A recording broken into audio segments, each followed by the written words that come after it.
Okay बच्चों, hello everyone. तो हमने लास्ट क्लास में क्या डिस्कस करा था बच्चों? हमने लास्ट क्लास में डिस्कस करा था, हमने ट्रिक्स देख ली थी, हमने ये देख लिया था एटम होता है, न्यूक्लियस होता है छोटू सा, और फिर शेल्स होती है ना। तो ये वाली जो क्लास रहने वाली है ना, it is full of concepts, ठीक है।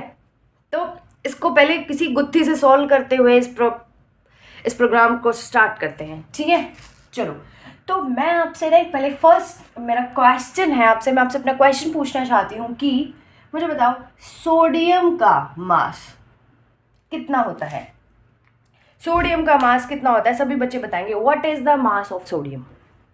आप कहोगे, सम ऑफ यू विल से कि 23। आप लोगों में से कुछ बच्चे कहेंगे 23 होता है। ओके, ये 23 क्या? ग्राम, किलोग्राम, मिलीग्राम, कितना?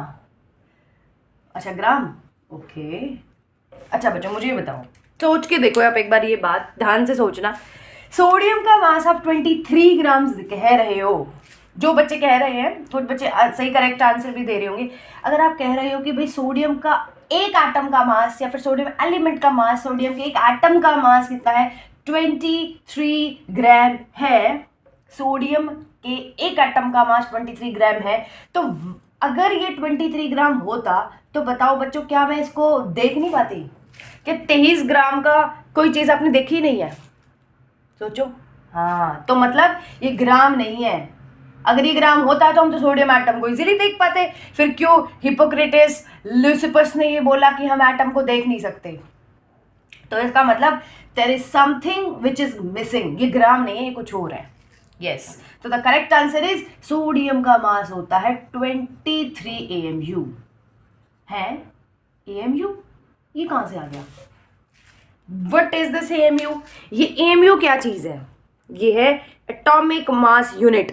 A for atomic, M for mass and U for unit. और इसको बोला जाता है वन, मतलब डाल्टन कह लो, या फिर इसको यूनिफाइड मास भी बोला जाता है, ठीक है। तो ये आप लोगों ने नई चीज देखी है। होप किसी किन्हीं बच्चों को ये चीज मालूम भी होगी। खैर, ये सिस्टम पता चला, हमने क्यों इसको अब तुम ये सोचो कि मुझे ये बताओ मैम, क्या फिर सोडियम कभी ग्राम में मेजर ही नहीं हो सकता? ऐसा भी हो सकता है क्या? फिर मैं कहूँगी नहीं हो सकता है। जैसे हम लिखते हैं कार्बन का मास होता है 19.92 इंटू 10 की पावर -24 ग्राम्स। 19.92 इंटू 10 की पावर -24 ग्राम, ये होता है कार्बन का मास। फिर आप कहोगे कि ठीक है, फिर ये ग्राम कैसे आया? बच्चे इस ग्राम को देखो, दिस इज -24, मतलब ये 19.92 है, और डिवाइडेड में कितना जीरो? 1 2 3 4 5 6 7 8 9, मतलब कितनी सारी जीरो है। एक दो जीरो थोड़ी मिसिंग होगी। मतलब मेरे कहने का मतलब है कि ये 90, अब इस पॉइंट की भी जीरो हटाओ तो कितनी सारी जीरो होंगी। मतलब इतने जीरो लगाऊंगी मैं, बाबा बाबा बाबा बाबा रे, वहां जाके पॉइंट आने वाला है। तो मतलब गड़बड़ है भाई। फिर इस ग्राम को कैसे मेजर कर लिया? हमारे पास तो मैंने तो आज तक नहीं देखा जो माइनस का भी ग्राम मेजर कर दे। मतलब इतना छोटा मास भी मेजर कर दे किसी चीज का, तो इसको मेजर कैसे करा फिर आप लोगों ने?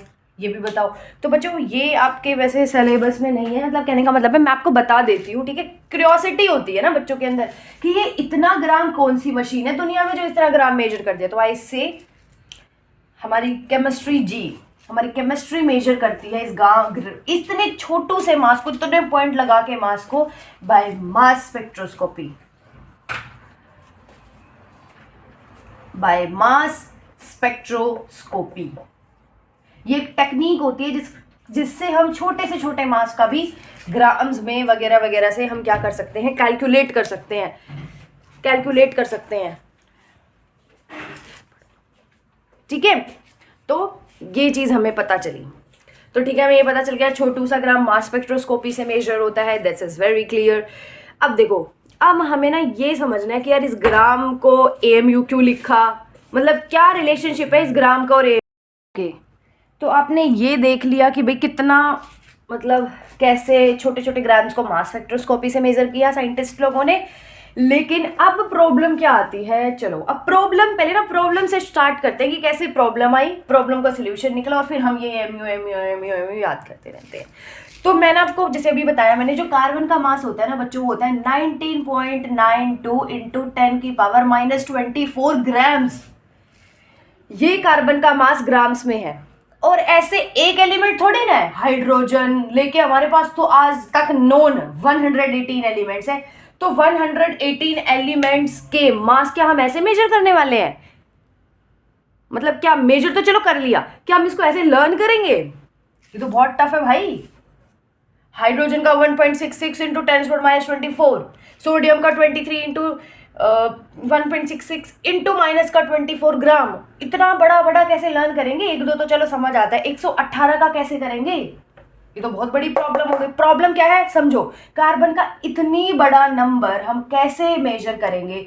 और चलो इतना बड़ा नंबर हम कैसे लर्न करेंगे, कैसे इसको लर्न करेंगे और कैसे इसको फॉर्मूलाज में लगा के हम फर्दर सॉल्व करेंगे? बताओ यार, ये तो बड़ा स्यापा हो गया है मेरे लिए। मैं कैसे याद करूँ इसको? अभी अब थोड़े दिन बाद मोल्स पढ़ेंगे। मोल्स में हम क्या करते हैं? एटॉमिक मास का यूज़ करते हैं। तो हम ऐसे एटॉमिक मास को यूज़ करेंगे? हमारी तो कैलकुलेशन ही सुबह पेन कॉपी स्टार्ट करी, अगले बरस होगी सॉल्व। तो इस नंबर को लर्न करना, इसको कैलकुलेशन में यूज़ करना इज सो टफ। तो अब आती है स्टोरी में, अब आते हैं डाल्टन जी। डाल्टन जी कहते हैं कि यार एक काम करो, इसको ना कुछ सिंप्लीफाई करते हैं, कुछ ऐसा करते हैं जिससे कि सिंप्लीफाई हो जाए, हमें इतना सारा मतलब ड्रामा ना करना पड़े, इतना ज़्यादा बड़ा बड़ा बड़ा बड़ा बड़ा नंबर लर्न ना करना पड़े। तो इसके लिए आता है एक शॉर्ट फॉर्मूला, फॉर्मूला बोल दो या फिर एक दिमाग लगाया गया बच्चों, ठीक है। तो भाई अब डाल्टन ही है हमारे हेल्पर।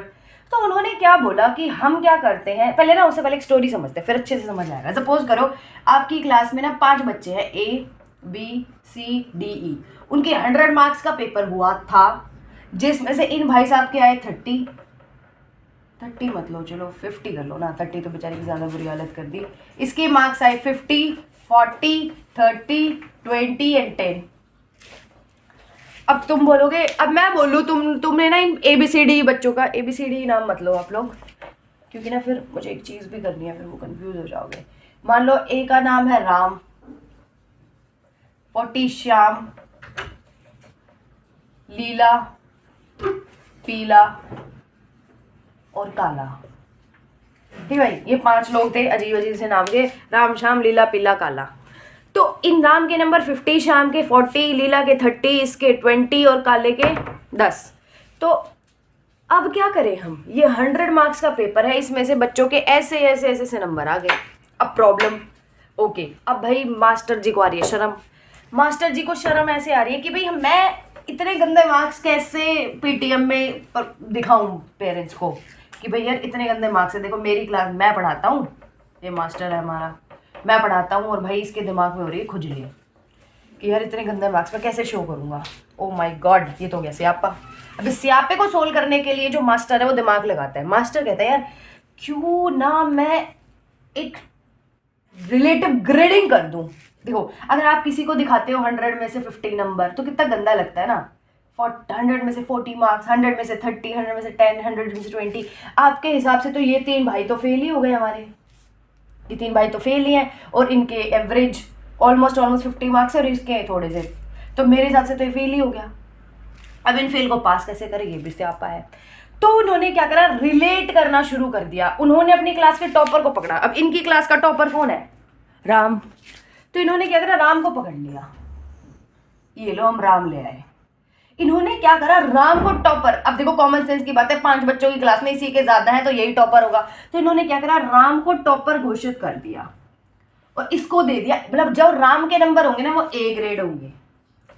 उन्होंने क्या करा कि भाई 100 मार्क्स का पेपर है तो इस बच्चे के बेसिस पे, राम के बेसिस पे सभी बच्चे को ग्रेड करना देना शुरू कर दिया। राम के 50 मार्क्स तो इसका आ गया टॉपर, A ग्रेड आ गया। अब जिसके 40 to 50 है उन्हें मिलेगा A1 ग्रेड। तो भाई शाम को क्या मिल गया इस हिसाब से, A1 ग्रेड।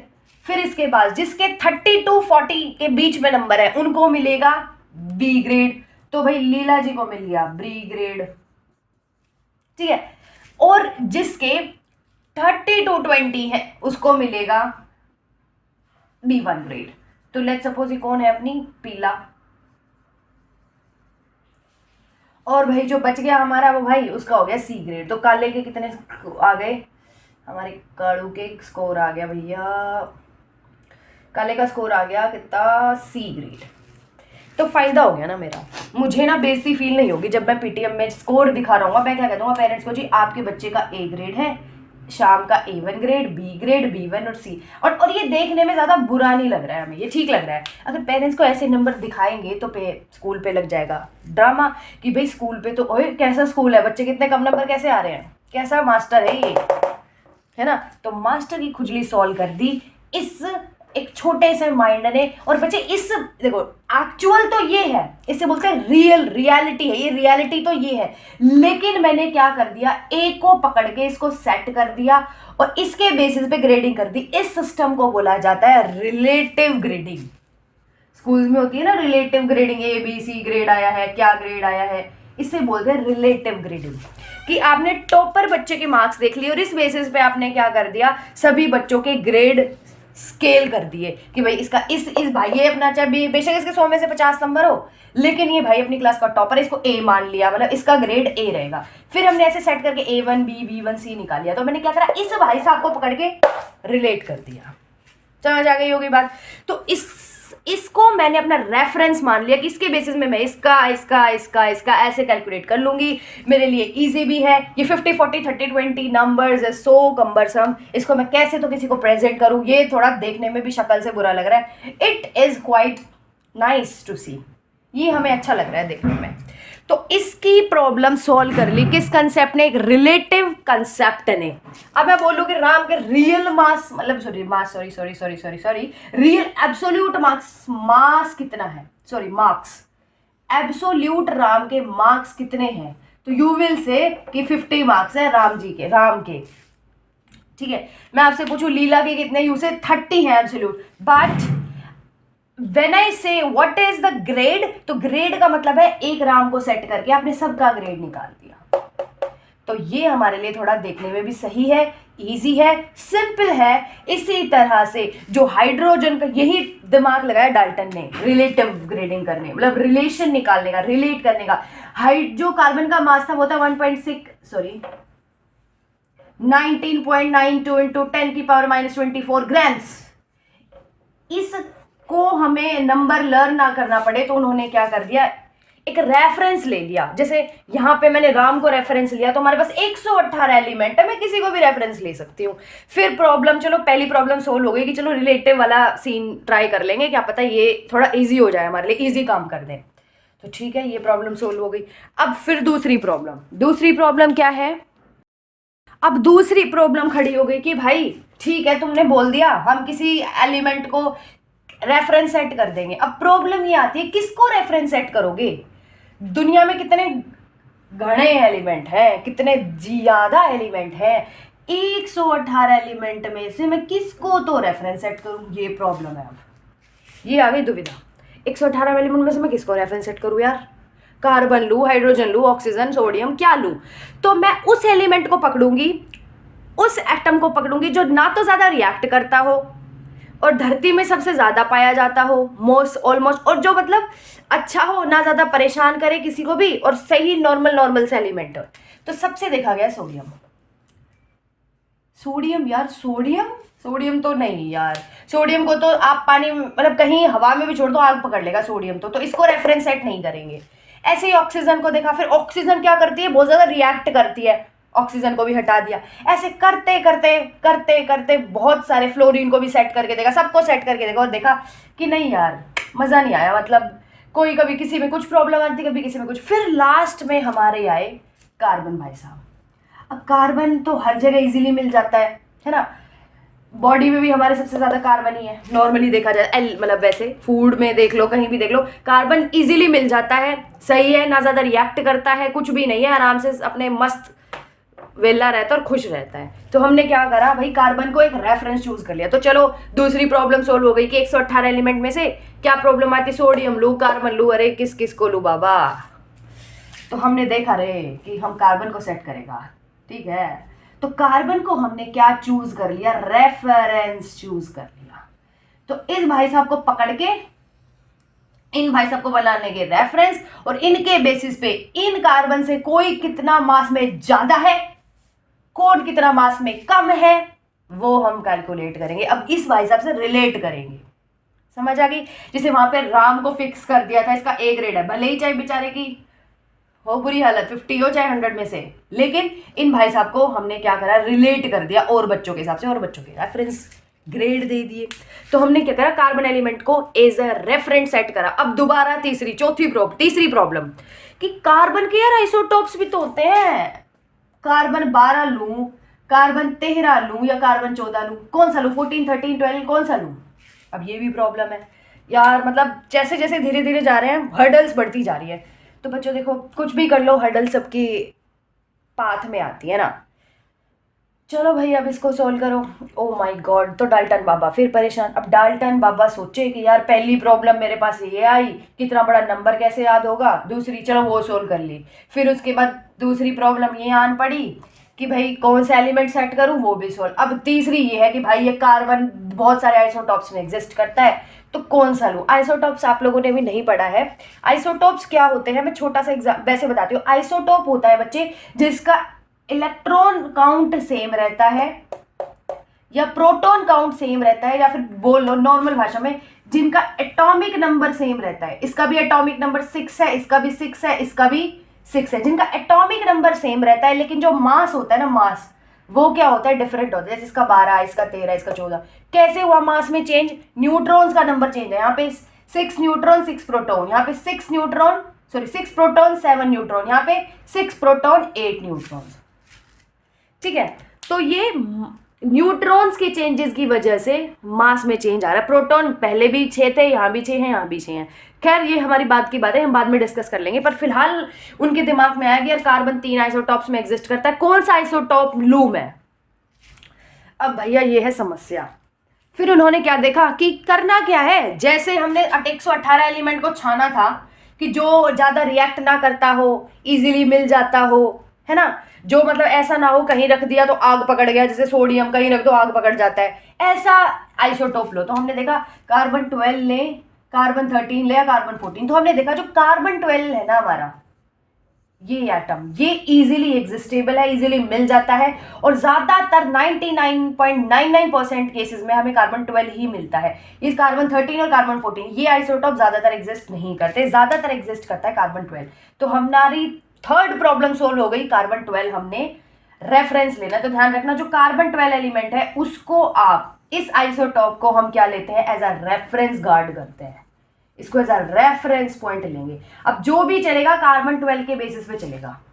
ठीक है, अगर आपसे कोई पूछ ले कि भाई कौन सा रेफरेंस लिया था, तो क्या बोलोगे बच्चों, कार्बन। क्यों लिया, ना ज्यादा रिएक्ट करता है, नॉर्मली अपना मस्त पड़ा रहता है, मोटू सा छोटू सा, अपने क्यूट सा है, काम चला लेता है, ज्यादा रिएक्शन नहीं करता, आराम से विल्ला आदमी है, कहीं भी मिल जाता है।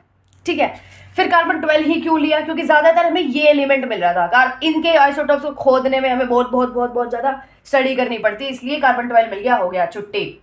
तो हमने कार्बन 12 को रेफरेंस पॉइंट ले लिया। ठीक है, तो I hope this might be clear to you. तो अब करते हैं कि चलो आगे की कहानी शुरू करते हैं। अब जैसे जैसे स्टेप बाय स्टेप हम आगे बढ़ेंगे, हमारी प्रॉब्लम्स और भी सॉल्व होती जाएंगी, और फाइनली हमें एक चमत्कार जादू मिलने वाला है। सो से देखते रहो आप कैसे कैसे चीजें हो रही हैं। आप सोच रहे होगे यार कितना मस्त काम है ना, ये डाल्टन बाबा ने सारी प्रॉब्लम सोल्व कर दी। ऐसे हमारी लाइफ में हमारी कोई प्रॉब्लम सोल्व कर दे तो चमत्कार ही ना हो जाए जिंदगी में, कितना बढ़िया काम हो जाए ना, है ना। मैं भी ये सोचती हूँ कभी कभी कि काश सब कुछ ईजी होता। जितना ये डाल्टन देखो बेचारा कितना सहयोगी है, कितना हेल्पिंग एजेंट है, कितनी ईजिली हमारी प्रॉब्लम्स को धीरे धीरे स्टेप बाय स्टेप सॉल्व करता जा रहा है ना। तो अब हमारी 3 प्रॉब्लम सोल्व हो चुकी है। पहली हार्ड नहीं लर्न करना, दूसरी रेफरेंस सेट कर लिया, तीसरी कौन सा रेफरेंस सेट करें, कार्बन 12 आइसोटॉप आप सेट करेंगे। अब बच्चों देखो मेरी कार्बन की कहानी।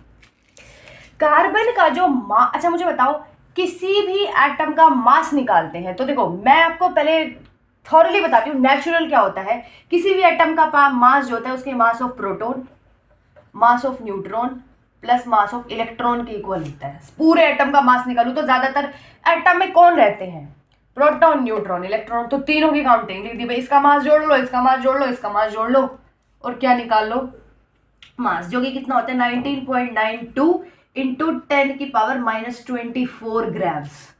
ठीक है, तो ये कहानी है। ठीक है, अब ना मैं आपको एक एग्जांपल देती हूँ पहले।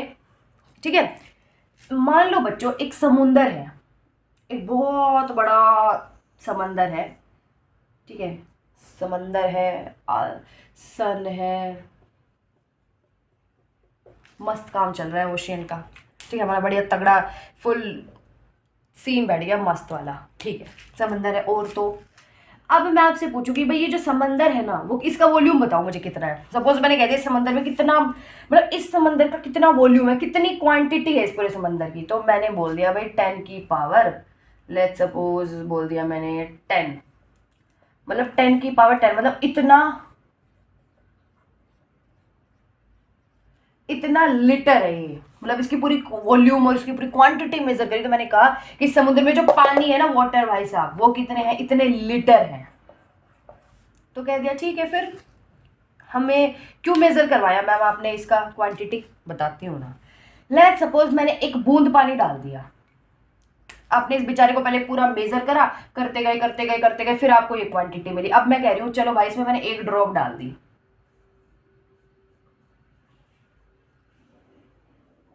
एक बूंद पानी डाल दिया मैंने इसके अंदर। ठीक है, डाल दिया। तो अब मैं आपसे कह रही हूँ चलो एक बूंद पानी डालने के बाद बताओ कितनी वॉल्यूम होगी इसकी, कितनी क्वांटिटी ऑफ वाटर बच रहेगा। तो आप कहोगे मैं क्या मजाक कर रहे हो, एक बूंद पानी इसकी क्या बढ़ा देगा, कुछ खास तो बढ़ाएगा नहीं। तो आप इसको ना नेग्लेक्ट कर लो। हम इसको फिर भी क्या लिखेंगे,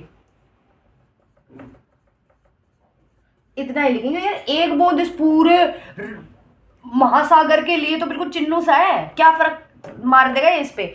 तो सिमिलरली ना यही कहानी क्या होती है इन भाई साहब के साथ होती है। जो इलेक्ट्रॉन होता है ना, जैसे समझ लो ये दोनों मिलके बना रहे हैं आपका पूरा पोंड, पोंड बोलो, ओशियन बोलो, रिवर, महासागर, कुछ भी बोल लो, ये बना रहा है। और ये है एक बूंद इश्क, एक बूंद इश्क हमारा। ठीक है, मजाक कर रही हूँ। वन बूंद ऑफ वाटर, ये क्या है, एक बूंद पानी। ठीक है, तो क्या ये एक बूंद पानी इस पे कुछ खास फर्क डालेगा? अरे मैम कतई असर नहीं पड़ेगा, इसको नेग्लेक्ट कर दो। मैं कर दूंगी, ठीक है भाई कर लो नेग्लेक्ट। तो अब समझ आया मास ऑफ इलेक्ट्रॉन क्यों नेग्लेक्ट करा जाता है, क्योंकि मास of electron, mass of proton और मास ऑफ न्यूट्रॉन से इतना छोटा है, इतना छोटा है मैं आपको बता नहीं सकती। It is too too too too too small, too too too too too small, इतना सा छोटा होता है, वो छोटा। अब आप ना इसको होमवर्क में रखो अपने, मतलब एज एन होमवर्क रखो, क्या मास ऑफ प्रोटॉन और mass of neutron, mass of electron, इन तीनों को देख के आना अच्छे से और मेरे कमेंट बॉक्स में डालना कितने से कितना कितना छोटा है। बताना कि मास ऑफ प्रोटॉन और मास ऑफ न्यूट्रॉन और मास ऑफ न्यूट्रॉन और मास ऑफ इलेक्ट्रॉन ये कितना होता है और इलेक्ट्रॉन कितना छोटा है इन दोनों से। ठीक है, ये आप देख के आओगे। चलो ये मैंने आपके लिए छोड़ दिया, आप गुड स्टूडेंट्स हो तो आप पक्का देख के आओगे, है ना। तो पक्का करेंगे इस क्वेश्चन को अपने घर में। ओके, तो देखो हम अब लिखेंगे मास ऑफ प्रोटॉन, जितने भी प्रोटॉन के पार्टिकल है उनका मास, जितने भी न्यूट्रॉन के पार्टिकल है उनका मास, प्लस में इलेक्ट्रॉन का मास लिखूं, क्यों ना लिखूं। हाँ, तो इनको हमने क्या कर दिया, नेग्लेक्ट, कि भाई तू भाग जा यहाँ से, तेरा काम नहीं है, मूवी खत्म, तुम्हारा काम नहीं है। तो ये टोटली किसके इक्वल है, 19.92 इंटू 10 की पावर -24 ग्राम्स, ये है। ठीक है ठीक है ठीक है ठीक है ma'am, it's very clear. Okay, अब मैं आपसे पूछती हूँ कार्बन 12 आइसोटॉप में, फिर कार्बन 12 में कितने प्रोटॉन है, कितने न्यूट्रॉन है। तो भाई ये न्यूक्लियस है, ये शेल है सपोज, ये इसकी एटम्स की शेल है, यहाँ पे न्यूक्लियस है। न्यूक्लियस में ना 6 प्रोटॉन है, 6 ही न्यूट्रॉन है। ठीक है, तो प्रोटॉन के पार्टिकल कितने, 6, न्यूट्रॉन के पार्टिकल कितने, 6। यहां तक फंडा क्लियर है। ओके, तो 6 प्रोटॉन के पार्टिकल प्लस 6 ही न्यूट्रॉन के पार्टिकल का मास, 6 न्यूट्रॉन के पार्टिकल का मास, 6 प्रोटॉन के पार्टिकल का मास किसके इक्वल है, इस क्वांटिटी के इक्वल है। यहां तक क्लियर है। या फिर मैं बोल दूं 6 प्रोटॉन का मास ये, 6 न्यूट्रॉन का मास ये, इसके इक्वल है। ठीक है भाई, बहुत अच्छे से समझ आ गया। ठीक है, ओके। फिर अब क्या, सोचो सोचो सोचो सोचो, यस। अब मुझे ना एक चीज पता है कि भाई जो प्रोटॉन है ना और जो न्यूट्रॉन है उनका मास बिल्कुल लगभग लगभग सेम है। लेट्स सपोज, जैसे सपोज कर लो, ऐसा होता नहीं है। प्रोटॉन का मान लो 100 मास है ना, तो मतलब 1000 लिख दिया मैंने, सॉरी। प्रोटॉन का मास अगर 100 है तो न्यूट्रॉन का होगा 99.999। तो ये ऑलमोस्ट कितना है, 100 ही है। तो प्रोटॉन का मास और न्यूट्रॉन का मास क्या होता है, ऑलमोस्ट ऑलमोस्ट सेम।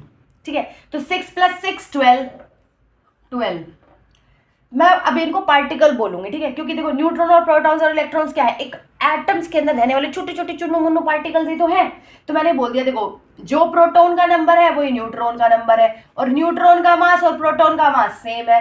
तो 12 पार्टिकल का मास जो होगा, 12 पार्टिकल का जो मास है वो किसके इक्वल आ गया, 19.92 इंटू 10⁻⁻24 ग्राम, -24 ग्राम्स। दोबारा सुन लो, मास ऑफ प्रोटॉन, देखो एटम हमारा ज्यादातर जो इलेक्ट्रॉन होता है वो नेग्लेक्जिबल मास रखता है, उसको उड़ा दिया, शॉर्ट आउट टिचके ऑन कर दिया। अब मास of proton mass of neutron किसके इक्वल है, 19.92 इंटू 10⁻24 ग्राम्स। तो प्रोटॉन, कितने प्रोटॉन का मास लूं, 6 प्रोटॉन का मास, प्लस कितने न्यूट्रॉन का मास लूं, 6 न्यूट्रॉन का मास, दोनों को ऐड कर दो, ये नंबर के इक्वल है। ठीक है, अब मैंने इनको पार्टिकल बोल दिया कि ये जो प्रोटॉन इलेक्ट्रॉन न्यूट्रॉन्स कुछ नहीं है, ये पार्टिकल ही है, आपको सबको पता है, तो कोई बड़ी बात नहीं है। और प्रोटॉन और न्यूट्रॉन का मास लगभग लगभग सेम है, हमें ये पता लगेगा भाई इसका भी सेम है, इसका भी सेम है। कहने का मतलब ये है कि 6x हो और 6y हो और इसकी वैल्यू किसके हो, लेट्स सपोज 42 के इक्वल हो, 24 के इक्वल लगा लो, चलो ये 6x + 6y = 24 है। तो मैंने आपको बोल दिया कि x की वैल्यू y के इक्वल है, तो आप x की किसी भी x को चाहे y रख लो चाहे y को x कर लो, मतलब x और y दोनों बराबर है। तो क्या मैं इस y को सब्स्टिट्यूट कर सकती हूँ x से? क्यों कर दिया मैडम? अभी बताया बच्चे, x की वैल्यू y के इक्वल है, तो ये किसके इक्वल है, 24 के। तो ये कितना हो गया, 12x = 24। x कितना आ जाएगा, 24/12, दैट इज 2। तो जो x की वैल्यू है वही y की वैल्यू होगी, तो ये 2 है तो ये भी 2 है। तो यही वाला फंडा मैंने यहाँ अप्लाई करा है कि प्रोटॉन का जो मास होता है और जो न्यूट्रॉन का जो मास है वो सेम है। जो प्रोटॉन का मास होगा, 6 प्रोटॉन का मास है, वही न्यूट्रॉन का मास होगा, दोनों ऑलमोस्ट इक्वल होते हैं। तो ये फंडा मैंने यहाँ अप्लाई कर दिया। फिर मैंने क्या बोला कि ये ना पार्टिकल्स है, न्यूट्रॉन प्रोटॉन्स आपके क्या है, पार्टिकल्स। न्यूट्रॉन प्रोटॉन इलेक्ट्रॉन हमारे क्या होते हैं, पार्टिकल्स होते हैं। चलो ये भी हमें समझ आ गया, ठीक है। अब यहां तक की स्टोरी है बिल्कुल झक्कास क्लियर। फिर मैं आपसे पूछूं, चलो 12 पार्टिकल का मास इतना है, तो मैं आपसे पूछूं भाई एक पार्टिकल का मास कितना होगा, तो आप बोलोगे 1 पार्टिकल का मास हो जाएगा 12 का, 12 का इतना, 1 का कितना, 12 का इतना, 1 का कितना। आप सिंपली बोलोगे मैम इतनी छोटी सी बात कर रहे हो, चुटकियों का खेल है हमारे लिए ये। तो आप बोलोगे 12 पार्टिकल का मास इतना ग्राम, एक पार्टिकल का कितना कितना कितना, इसको 12 से डिवाइड कर दो। ये क्या है, 1 पार्टिकल का मास है, मतलब उस न्यूक्लियस में जो 12 पार्टिकल थे, 1 2 3 4 5 6, ये कौन है मेरे न्यूट्रॉन्स, 1 2 3 4 5 6, ये काला वाला क्या है हमारा न्यूट्रॉन। तो ये 12 पार्टिकल है, इनमें से किसी भी एक पार्टिकल का फ्रैक्शन। अच्छा मुझे एक बात बताओ, हाँ मैं आप लोगों से पूछती हूँ एक बात, आपको पता भी होगी शायद, फ्रैक्शन यूज करा ना, फ्रैक्शन पढ़ते हैं हम लोग। मैं कहूँ इस वाले पार्टिकल को पकड़ लिया मेरी, अच्छा यही क्यों पकड़ा, ये भी पकड़ लो, सारे बराबर ही हैं, किसी को भी पकड़ लो। मेरा सपोज मैंने ये वाला पार्टिकल पकड़ लिया, ये ग्रीन वाला है ना जिससे मैंने ग्रीन को मार्क किया, वो वाला पार्टिकल मैंने पकड़ लिया, और मैं आपसे पूछूं बताओ कि इस ग्रीन वाले पार्टिकल का कितना फ्रैक्शन है इस पूरे में, या फिर इस ग्रीन पार्टिकल का जो मास है वो कितना फ्रैक्शन है इन सब में से। आप कहोगे ग्रीन पार्टिकल का मास 1/12 है, सही बात है, 1/12 है ना ये, किसका, एक का, किस में से, पूरे 12 में से एक पार्टिकल का, 12 पार्टिकल में से इतना फ्रैक्शन आ रहा है 1/12। और इन सब का जो पूरा फ्रैक्शन है वो कितना है, इसका 1/12, इसका भी, इसका भी, इसका भी, इसका भी, इसका भी, इन हर बोर ब्लैक और रेड बोल्स, या फिर इनको बोलो ब्लैक और जो रेड पार्टिकल्स ऑफ न्यूट्रॉन और इलेक्ट्रॉन है, ये न्यूट्रॉन और ये प्रोटॉन्स, इन हर एक का, इसका फ्रैक्शन 1/12, इसका 1/12, इसका 1/12, इसका 1/12, इसका 1/12, इसका 1/12, सबका एक एक का फ्रैक्शन कितना है, 1/12 है। क्लियर है यहां तक? ठीक है, मतलब हमें ये तो मतलब जस्ट नॉर्मल चीज़ थी, वैसे ही पूछ लो, इसको मैं यूज़ करूँगी तब बनाऊंगी। तो जो एक पार्टिकल का मास है वो क्या है, इस टोटल मास का 1/12।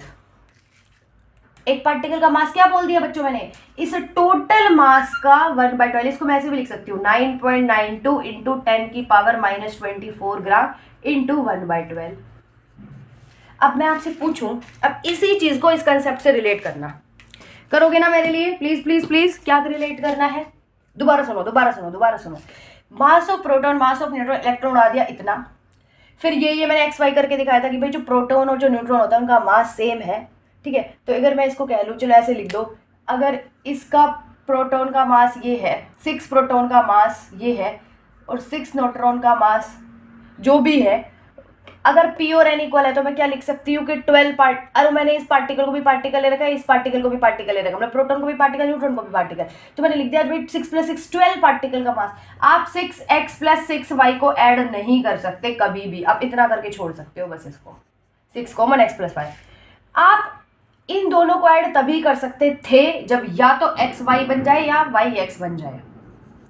समझ आ रही है मेरी बात, इसलिए मैंने इसको 6 + 6 12 पार्टिकल का मास लिखा है, शायद ये क्लियर होगा, है ना। इसके बाद देखो 12 पार्टिकल का मास आ गया इतना। अब इसको 2 मिनट के लिए भूल जाओ, कुछ इसको 2 मिनट के लिए भूल जाओ। अब देखो ये भाई हमारा न्यूक्लियस न्यूक्लियस न्यूक्लियस है, ये मेरा न्यूक्लियस को देखो ध्यान से, निहारो, ताड़ लो इसको, नैनो के चक्षुओं में बसा लो, ठीक है। अब ये जो पार्टिकल है, इसका मान लो ये 12th पार्टिकल है, मैं बोलूँ कि भाई ये न्यूक्लियस है, इसका कुछ मास है, इस पूरे न्यूक्लियस का कुछ मास है, लेट्स सपोज m मास है इसका, और इसके अंदर 12 पार्टिकल है, 1 2 3 4 5 6 7 8 9 10 11 12। मैं कहूँ कि एक पार्टिकल, ये पार्टिकल, इस पार्टिकल का इस पूरे न्यूक्लियस के मास का कितना फ्रैक्शन है, तो आप कहोगे कि जो इसका पूरा मास है m, उस पूरे मास का इसका जो मास होगा वो होगा 1/12 हिस्सा। समझ आ गया, दोबारा सुन लो, दोबारा दोबारा दोबारा। क्या बोला, जैसे मैंने बोल रहा था इसको एग्जांपल लेके कि बताओ अगर ये बॉल मैं फिक्स कर दूं और ये बॉल मैं पूछूं और मैं पूछूं इस बॉल का कितना हिस्सा घेर रहा है ये इस न्यूक्लियस का, तो आप बोलोगे ये 1/12। इसको और सिंपल समझो, जैसे मान लो ये पिज्जा है, ठीक है, ये ऐसे डिवाइडेड है, आपके घर में आप 2 बहन भाई हो, ठीक है, let's say Vinny and Minni, ये विन्नी मिन्नी 2 बहन भाई हैं, ठीक है, विन्नी हमारा भाई है और मिन्नी हमारी बहन है, ठीक है। तो विन्नी मिन्नी 2 बहन भाई है आपस में। मैं कहूँ कि भाई ये 4 पिज्जा की स्लाइसेस है, मस्त टेस्टी पापे पनीर, सबका फेवरेट होगा पिज्जा, तो ये पिज्जा की स्लाइस है, मुंह में पानी नहीं लाना है, पहले इसको देखो फिर खाना, ठीक है। तो ये है, तो मैं पूछूं विन्नी को, अगर मैं इसको इक्वली डिवाइड करूं तो मैं कहूँ इस पूरे पिज्जा में से विन्नी को कितने पीस मिलेंगे। भाई अब विन्नी मिन्नी की मम्मी आ गई, विन्नी मिन्नी की मम्मी कहती है आधा आधा इक्वल डिवाइड कर लो भाई, ये आधा अगर विन्नी का है तो नीचे वाला आधा मिन्नी का है। तो अगर मैं पूछूं कि भाई विन्नी को पूरे पिज्जा में से कितना पार्ट मिला, बताना, तो इसको हम अलग कलर से मार्क कर लेते हैं कि जो विन्नी है ना हमारा, उनको मिला है ऊपर वाला पार्ट, और जो मिन्नी है हमारी उनको मिला है नीचे वाला पार्ट। तो मैं क्या कह दूं कि पूरा पिज्जा जो है उसका 1/2 पार्ट तो मिल गया विन्नी को, और इसी का 1/2 पार्ट मिल गया मिन्नी को। तो जैसे आपने इसका फ्रैक्शन निकाल दिया, इसका 1/2, इसका 1/2, ऐसे ये है, ठीक है। सिमिलरली आप इसको देखो, यार सपोज करो और 4 बंदे, 2 और आ गए, मान लो पड़ोस में से 2 दोस्त और आ गए, सीता और गीता, मान लो इनके साथ खेलते हैं डेली डेली, वो भी आ गए। अब आप सोचोगे यार मेरा फेवरेट पिज्जा पे कैसे शेयर करूं, लेकिन भाई हम बड़े दयालु टाइप के, हम दे देते हैं। तो अब मैं कहूँगी अब ये जो 4 पिज्जा के पार्ट है, इसमें से अब एक विन्नी को मिलेगा, एक गीता को मिलेगा, एक सीता को मिलेगा, एक मिनी को मिलेगा। अब भाई कैसे करें, ठीक है भाई। अब मैं पूछूं बताओ विन्नी को कितना मिलेगा, तो विन्नी को कितना पीस मिलेगा, 1 पीस। कितने पीसेस में से मिलेगा, 4 पीसेस में से। ऐसे निकलता है फ्रैक्शन कि कितना पीस आपको मिला और टोटल पीसेस कितने थे, 4 पीस। तो क्या आ गया, ये फ्रैक्शन आ गया विन्नी का। गीता का हो, गीता को कितना पीस मिल रहा है टोटल पिज्जा में से, 1 पीस, और कितने पीसेस थे? 4 पीस, तो इसको भी 1/4। सीता को कितना पीस मिला? सिर्फ 1 पीस। और कितने पीसेस थे टोटल? कितने थे टोटल? 4, तो सीता को भी मिला 1/4। ऐसे ही 1/4 चारों में बट गया, दोनों को ऐड करो, 1/4 प्लस 1/4 प्लस 1/4 प्लस 1/4। अगर मैं कहूँ इन चारों स्लाइसेस को जब आप ऐड कर दोगे, मतलब इसका 1/4, इसका 1/4, इसका 1/4, इसका 1/4, कितना होगा? ये चारों स्लाइसेस जब मैंने मिक्स कर दिए, ये मान लो एक स्लाइसेस था, ये दूसरा स्लाइसेस था, ये तीसरा और ये चौथा स्लाइस है, इन चारों स्लाइस को जब मैं मिक्स करूंगी तो पूरा पिज्जा नहीं बन जाएगा। सिमिलरली ये क्या बन गया? ये किसके इक्वल हो जाएगा? 4 LCM 1 + 1 + 1 + 1, ये किसके इक्वल आ जाएगा? 4/4 = 1। तो ये हमारा 1 पिज्जा के इक्वल आ गया। सिमिलरली देखो बच्चे, यही स्टोरी, इस पिज्जा की स्टोरी समझ आ गई होगी मेरे हिसाब से, तो है ना? तो इस सेम पिज्जा की स्टोरी को आप रिलेट करना इस एग्जाम्पल से, ठीक है? इसको पूरा ही मिटा देते हैं। क्या कि भाई ये मेरा अगर न्यूक्लियस है ना, न्यूक्लियस में 1 2 3 4 5 6 7 8 9 10 11 12 पार्टिकल है। तो इस पूरे, अब चलो कार्बन का ही लेते हैं, लेट्स सपोज कार्बन का ही लेते हैं, ज्यादा ड्रामा नहीं करते, कार्बन का लेते हैं। ये कार्बन का न्यूक्लियस है, इसके अंदर 6 प्रोटॉन है 6 न्यूट्रॉन है, लेकिन प्रोटॉन न्यूट्रॉन का मास सेम होता है, हमें ये पता है। इस पूरे का, इस टोटल का मास है कितना? 19.92 इंटू 10⁻⁻24 ग्राम, ठीक है? या ना इससे समझने से पहले फिर दोबारा पिज्जा ही लेके आते हैं, अपना पिज्जा उठा के लेके आएंगे, डोमिनोज में जाएंगे, एक पिज्जा और मंगाएंगे। तो मान लो ये पिज्जा है, इसकी 12 पीसेस है, ये 12 पीसेस हैं पिज्जा के। मान लो ऐसा पिज्जा डिस्कवर हो गया जिसका बहुत बड़ा पिज्जा है ये, और 12 पीसेस हैं इसके, ठीक है? मैं पूछ रही हूँ कि भाई हमारे पास 12 ही लोग हैं खाने वाले, घर में मान लो बड़ी बिग फैमिली है, जॉइंट फैमिली है, उसमें से मैं कहूँ पप्पू को कितना खाने को मिलेगा? ये पप्पू आया, 12 लोग थे, 1 2 3 4 5 6 7 8 9 10 11 12, हमारे पप्पू आए। अब पप्पू को इस 12 पीसेस में से कितना फ्रैक्शन मिलेगा? तो आप कहोगे कि मैम फ्रैक्शन अभी बताया आपने कि पप्पू को कितने स्लाइस मिल रहे हैं? 1 स्लाइस। कितने में से मिल रहे हैं? 12 में से। तो पप्पू को मिलेगा 1/12 स्लाइस। समझ आ गया? यही पप्पू वाला फंडा इस पप्पू पे लगाते हैं, न्यूक्लियस पप्पू पे। अब न्यूक्लियस का जो एक पार्टिकल है उसको कितना फ्रैक्शन मिलेगा इस पूरे में से, मुझे ये बता दो बस। अब तो सिंपल हो गया होगा ना? पप्पू वाला स्टोरी इधर छाप दो कतई। ये था भाई हमारा न्यूक्लियस, 12 पार्टिकल थे, इस सारे पार्टिकल का मास मिला के इतना है, ठीक है? इतना ग्राम है। अब मैं पूछ रही हूं एक इस छोटू का एक पार्टिकल का मास कितना होगा? तो क्या करोगे? एक का निकालना है ना? हाँ, ठीक है। कितने पार्टिकल है सारे? 12, ठीक है। ये फ्रैक्शन आ जाएगा, मतलब एक में से टोटल कितना है? एक पार्टिकल के लिए निकालना है, और टोटल कितने पार्टिकल है? 12। तो ये निकल गया कि इस पार्टिकल का जो मास है 1/12 है टोटल के मास से।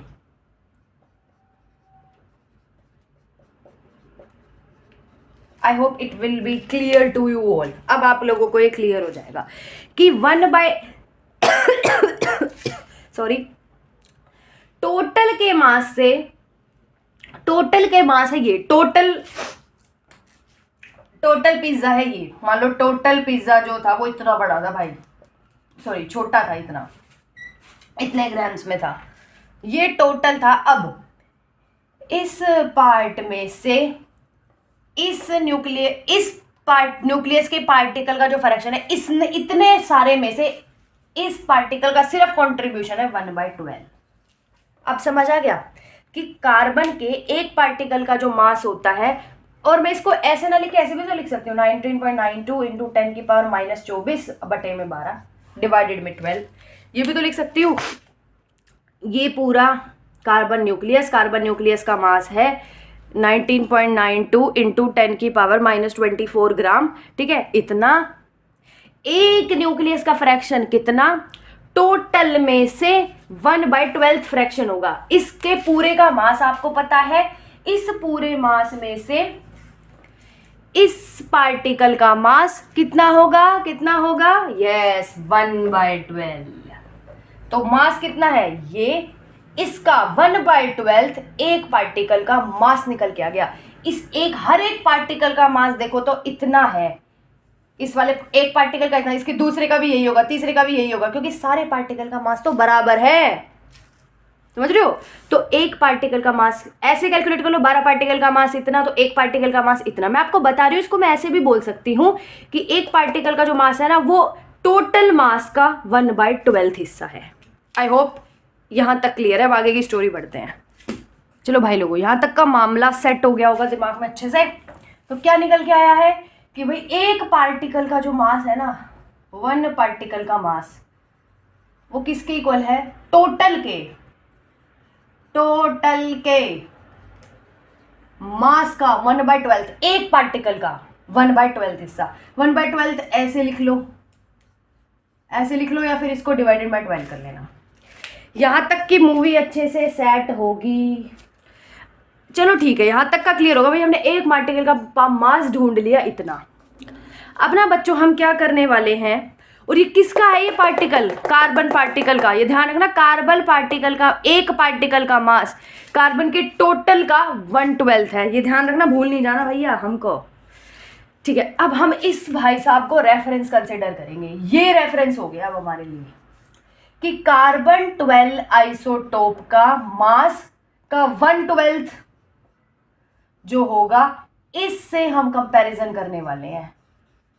कार्बन के मास से 1/12, कार्बन के मास का 1/12 हमारे लिए रेफरेंस स्टैंडर्ड पॉइंट बन चुका है। अब इससे हम ये सारी गुत्थी सॉल्व करेंगे। अब एक और कहानी लेके आते हैं, विन्नी और मिन्नी की। अब इसको रेफरेंस पॉइंट करके इस कार्बन के इतने से मास को, एक पार्टिकल के मास को रेफरेंस सेट कर लिया मैंने, और इससे मैं सबका निकालूंगी। कैसे? सोचो, मिन्नी है और विन्नी है। विन्नी के हैं 100 में से 100 नंबर, मिन्नी के हैं 100 में से 20 नंबर। भाई जो मिन्नी है, अगर आप में से कोई मिन्नी हो प्लीज बुरा मत मानना, क्योंकि मैंने तो ऐसे ही नाम ले लिया, विन्नी मिन्नी, मुझे पता भी नहीं है कौन है ये, हमारी दुनिया में नहीं है ये लोग, मैंने तो ऐसे ही बना दिया मिन्नी विन्नी। ठीक है, तो भाई मिन्नी के आगे 20 में से 100 नंबर, विन्नी के आगे 100 में से 100 नंबर। मैं आपसे पूछूं कि भाई मिन्नी का विन्नी से कितना कम नंबर है, मतलब विन्नी के मार्क्स से कितना गुना कम है? तो मैं कैसे कंपेयर करूं? कुछ भी नहीं करना। विन्नी के कितने मार्क्स है? 100, मिन्नी के कितने हैं? 20। आ गया। तो मैं कह सकती हूं कि मिन्नी के 20 मार्क्स हैं और विन्नी के 100 मार्क्स हैं। तो मिन्नी से 5 टाइम्स ज्यादा मार्क्स हैं किसके? विन्नी के। मतलब मिन्नी का 5 टाइम्स विन्नी के मार्क्स के इक्वल होना चाहिए। हाँ तो रहा है, ये 100 हो गया, 100 हो गया। तो ऐसे ही हम कंपेयर करेंगे। हमारी विन्नी है ये, मान लो ये हमारी विन्नी है। अब जितनी भी मिन्नी है, जितने भी एलिमेंट हमारे मिन्नी, जैसे ये तो कार्बन हो गई हमारी विन्नी, अब जितनी भी गिन्नी मिन्नी टिन्नी, उन सबको कंपेयर करेंगे हम इस विन्नी के मार्क्स से। अगर मान लो एक और भाई आ गया, जैसे सपोज और कोई एग्जांपल से लेट्स सपोज 80 नंबर आ गए हमारे किसी गिन्नी के। अब गिन्नी के 80 नंबर है, अब विन्नी से ही कंपेयर करना है, क्योंकि विन्नी बहुत इंटेलिजेंट है, सबके पेरेंट्स इंटेलिजेंट बच्चे से कंपेयर करेंगे। तो विन्नी के 100, अब भाई गिन्नी के कितने कम है इससे, या गिन्नी के कितने गुना है विन्नी से, तो हम क्या करेंगे 100/80। ये खचाक 2 5 जा 10, 2 4 जा 8, तो 5/4 टाइम्स नंबर ज्यादा है विन्नी के गिन्नी से। तो हमने क्या करा, विन्नी को सेट कर दिया रेफरेंस, इस पॉइंट को रेफरेंस सेट कर दिया, और सबका निकालते गए, रिलेट करते गए। तो जो अब हम मास निकालने वाले हैं ना बच्चों, वो रिलेटिव मास निकलेगा। ये जो डोज है ना आज की क्लास का, ये थोड़ा हैवी डोज है बच्चों। तो इसलिए मैं कह रही हूँ कि ना इस वीडियो को एक बार समझ आ जाए तो बहुत अच्छी बात है, एक बार आ जाए तो भी दोबारा एक बार जरूर देखना, क्योंकि ये कंसेप्ट अब से इतनी गहरी चीजें कोई पूछने नहीं वाला एग्जाम में, लेकिन मैं चाहती हूँ मेरा हर स्टूडेंट जो इस क्लास को देख रहा है उसको क्लियर होना चाहिए कंसेप्ट कि चल क्या रहा है, मामला गर्म इतना क्यों है, मामला गर्म इसलिए है। ठीक है, सेट होना चाहिए सभी को। अब चलो सुनो, इतना आ गया। तो अब इस विन्नी मिन्नी गिन्नी इस कार्बन के 1/12 मास को हम स्टैंडर्ड रेफरेंस मानेंगे और इससे कंपेयर करेंगे सबके मासेस। रेडी हैं आप? Are you ready guys? हम कंपेयर करने वाले हैं। अब कैसे करेंगे जी? अब क्या निकलेगा? रिलेटिव मास निकलेगा। रिलेटिव मास निकलेगा। मान लो किसी का भी निकालना है तो वो क्या निकलेगा? रिलेटिव मास निकलेगा, एग्जैक्ट मास नहीं निकलेगा। रिलेटिव मास निकाला हमने। कैसे निकालेंगे? जैसे मान लो विन्नी का और गिन्नी का, विन्नी का या मिन्नी का, कोई भी दो एग्जाम्पल याद हो अभी तक, उनको हमने कंपेयर करा था, फिर हमने देखा था कितना गुना है। तो वही करेंगे। मास ऑफ कोई भी एलिमेंट, किसी भी मास सॉरी मास ऑफ किसी भी एलिमेंट या किसी भी एटम, किसमें? ग्राम में ले लो। एलिमेंट मत करो, ग्राम। मास ऑफ एनी एटम, किसी भी एटम का मास ग्राम में। किसी भी एटम का मास क्या ले लो? कोई भी गिवन एटम, हाइड्रोजन, कार्बन का तो हमें पता है, nitrogen, fluorine, oxygen, magnesium, manganese, किसी का भी मास ऑफ गिवन एलिमेंट या फिर mass of given atom in grams. Grams में लिखना है, ध्यान रखना। डिवाइड कर दो, डिवाइड कर दो कितने से? इस कार्बन 12 से। इस कार्बन 12 से, कार्बन 12 का जो एक पार्टिकल का मास था उससे डिवाइड कर दो, आपका रिलेटिव मास निकल आ जाएगा किसी का भी। अब पीछे चलते हैं, थोड़ा सा बैक फ्लैश मारते हैं। बैक फ्लैश में याद करो, अभी थोड़ी देर पहले मैंने क्या कहा था कि देखो हमारा ना यहां तक आ गया था, जो 1 पार्टिकल का मास है वो इसने के 1/12 है। इस टर्म को सोल्व कर लो। सोल्व करोगे, सोल्व करना, सभी बच्चे सोल्व करेंगे। तो सोल्व करने के बाद क्या आ जाएगा पता है? 1.66 इंटू 10⁻⁻24 ग्राम, ये आ जाएगा। तो अब 6 कार्बन 12 के एक पार्टिकल का मास इतना है, कार्बन 12 के एक पार्टिकल का मास इतना है, तो मैं क्या इस चीज को ये नहीं लिख सकती क्या? लिख दूं क्या? लिख दूं क्या? तो ये लिख दिया मैंने। अब ट्राई मारते हैं, क्या ये सही भी है या यूं ही है? चलो भाई ट्राई मार लो। कहाँ दिक्कत आ गई? करते हैं ट्राई। मान लो लेट्स सपोज अपने छोटू से भाई क्या निकालते हैं, सबसे सिंपल का निकालते हैं, हाइड्रोजन। हाइड्रोजन, ठीक है। अब गूगल करो अभी फटाक से कि हाइड्रोजन का एक एटम का मास ग्राम्स में कितना होता है। अभी गूगल करो फटाक से, तो यू विल फाइंड अप्रोक्स इतना होता है।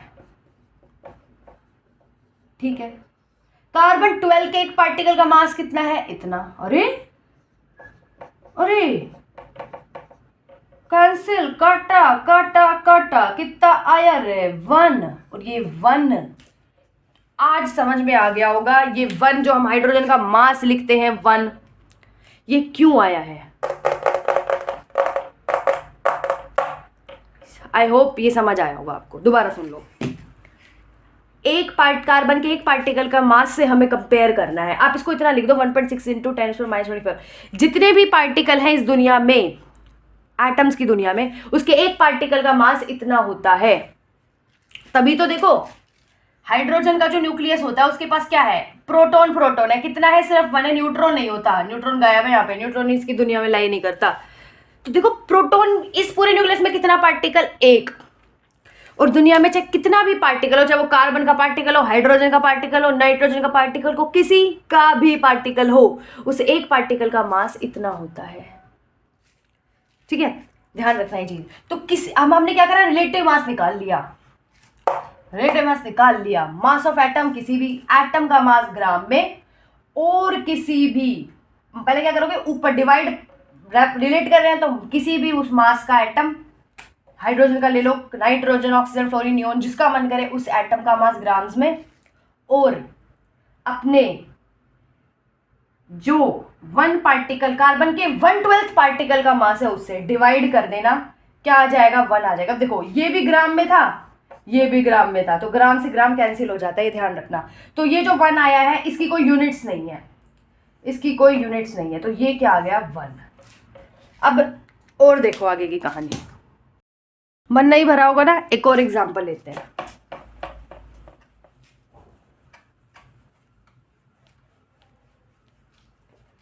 ठीक है, एक लास्ट एग्जाम्पल है, फिर इसके बाद मजा आ जाएगा आपको। देखो, कार्बन के एक पार्टिकल का मास कितना, अब तो मतलब क्या लिखोगे, 19/92 × 10⁻24 डिवाइडेड बाय 1/12। तो हम इसको लिख दें 1.6 इंटू 10⁻24 ग्राम्स। ठीक है, यहां तक ठीक है। अब क्या करो बच्चों, अब हम क्या करेंगे, सोडियम का निकालेंगे।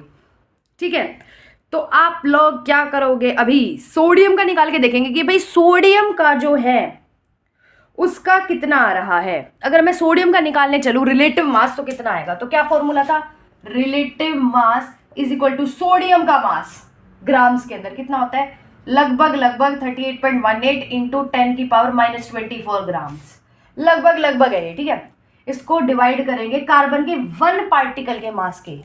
कार्बन का एक पार्टिकल का मास कितना है, 1.66 इंटू 10⁻24 ग्राम। इसको जब आप लगभग, ये तो काटा, इसको जब लगभग सोल्व करोगे, इसको जब लगभग सोल्व करोगे तो ऑलमोस्ट इक्वल टू 23 आएगा, ऑलमोस्ट इक्वल टू 23 आने वाला है आपका। ठीक है, यहां तक की कहानी समझ आई।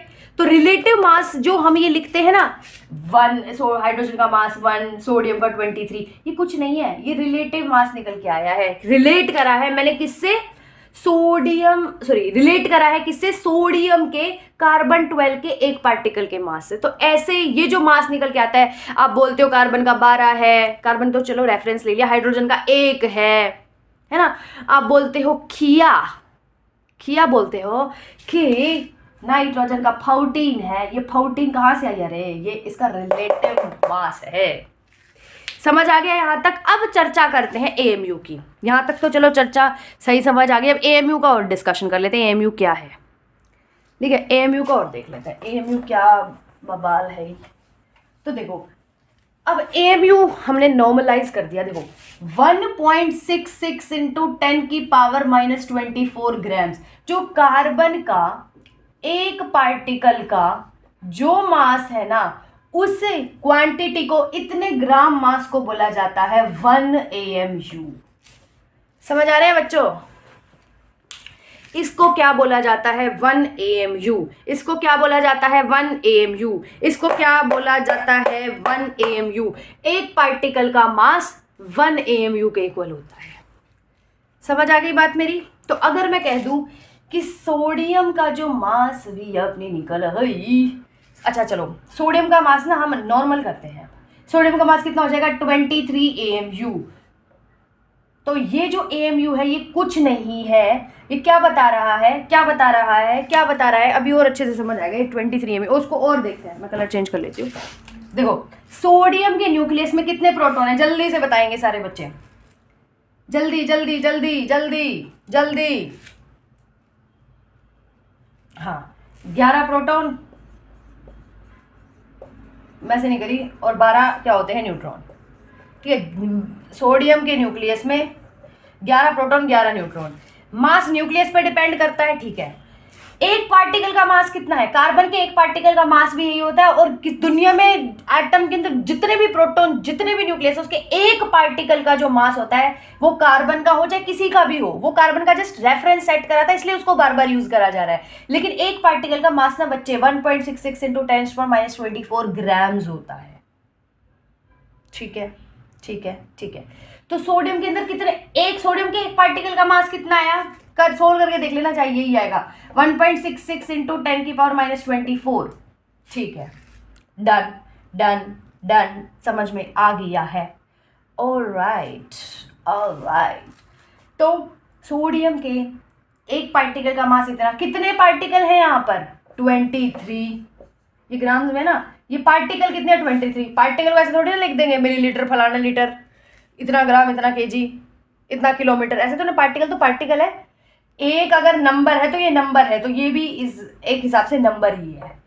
तो बताओ मुझे बच्चों, अभी ये इसका इतना ग्राम मास आ गया, पूरे सोडियम का मास है ग्राम में। इस दोनों को मल्टीप्लाई करोगे ना तो आएगा 38.18 इंटू 10⁻⁻24 ग्राम। चाहे अभी अपना कैलकुलेटर निकाल के सोल्व कर लो। तो यही हमने अभी थोड़ी देर पहले देखा था, सोडियम का इतना मास है। तो कुछ भी नहीं है बच्चों, ये AMU हमने क्या करा, हमें ये पता था कि भाई एक पार्टिकल का मास इतना है तो 23 का इतना हो जाएगा। अगर सोडियम का निकालना है तो उसको और आगे मल्टीप्लाई कर देना, ठीक है, डन। अब फिर क्या करा, इस यूनिट को ना इन्होंने क्या कर दिया, 1 AMU लिख दिया, 1 AMU। तो 1 AMU को अगर ये 1 AMU अभी बताया ना, इतने से पार्टिकल का ये जो होता है इसकी वैल्यू 1 AMU, एक पार्टिकल के मास की जो ये वैल्यू है ये 1 AMU के इक्वल है। तो हमने क्या करा, जो 1 AMU है इसको बराबर कर दिया किसके,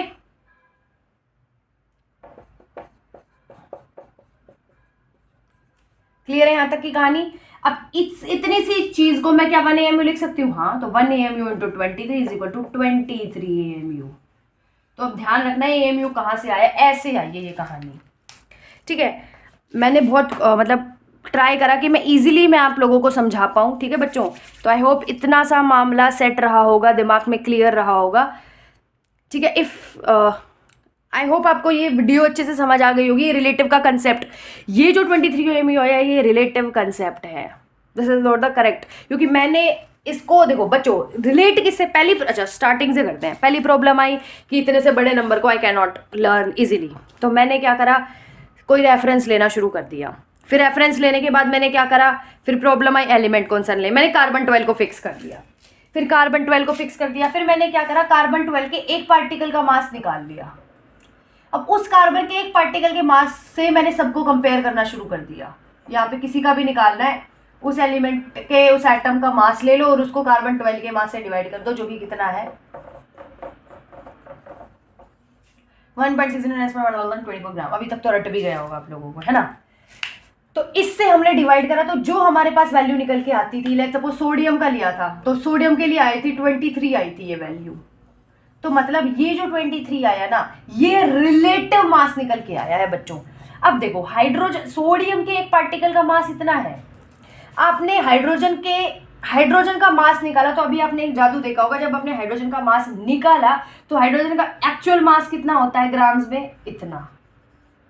और कार्बन के भी 1 पार्टिकल का मास कितना होता है, इसलिए इसका जो मास है 1 आता है हाइड्रोजन का।